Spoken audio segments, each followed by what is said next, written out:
poor health of our families.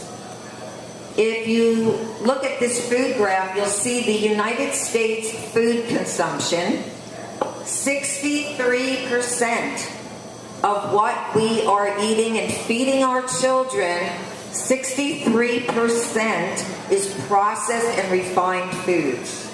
Okay? Now those foods have very little in the way of nutrients, and many of those foods have high fructose corn syrup, and there's a great connection between high fructose corn syrup and a link to autism.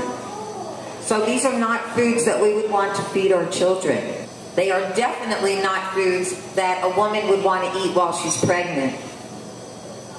25% of the foods that we eat in the United States are animal food. 25% are meat, turkey, chicken, and fish. And that's what women are feeding to their babies. Now, the animal food is loaded with saturated fat and cholesterol and zero fiber. And fiber is what we need for good digestion. So our children are not getting the fiber that they need if they're growing up on meat, animal food, and processed food. Because those foods are saturated fat and cholesterol, all the foods that are leading to the degenerative diseases that I mention up here. Some of the major childhood diseases today are asthma, allergies, obesity has more than doubled since the 1970s, autism.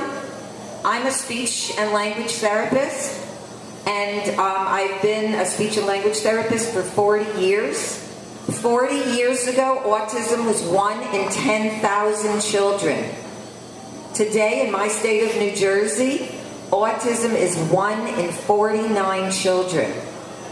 And it's being said now that by 2032, it will be 1 in 2 children with autism.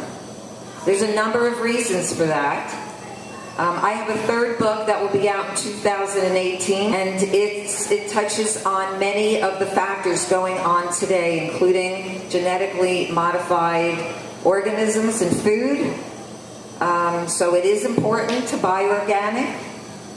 High fructose corn syrup, a huge epidemic of diabetes.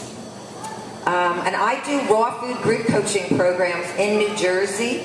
And my last program, I had 2 women with type 2 diabetes. And we do raw food coaching, and I show them how to prepare simple raw food on a daily basis so that they can live a high raw food lifestyle. And these women have gotten off their statin drugs for cholesterol. They're doing so much better, and they're healing their type 2 diabetes in a very short period of time. And it's proof that a lot of this is diet and lifestyle. And then also childhood leukemia is higher than it's ever been. You look at the statistics and you compare them even to 10 and 20 years ago, you see much higher statistics of childhood cancers overall.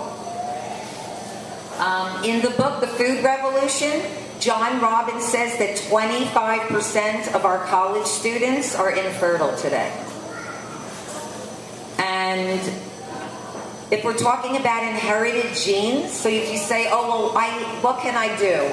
It's all in my genes. There's really nothing I can do. Well, it's true that we all inherited genes from our relatives who ate depleted foods. But we have the power to make major changes for future generations just by altering our diet and our lifestyle. And so what about processed foods and highly cooked foods? Why should we be avoiding them? I'm going to give you one study that really blew me away. It was a study in 2002 at the University of Stockholm in Sweden. And what the scientists did there was they did an experiment on cooking temperatures. And they started with the white potato. And they looked at the white potato under a microscope, as you got higher and higher temperatures. And so they started with steaming the white potato. And they didn't really see anything different on the white potato. Then they went to baking the white potato.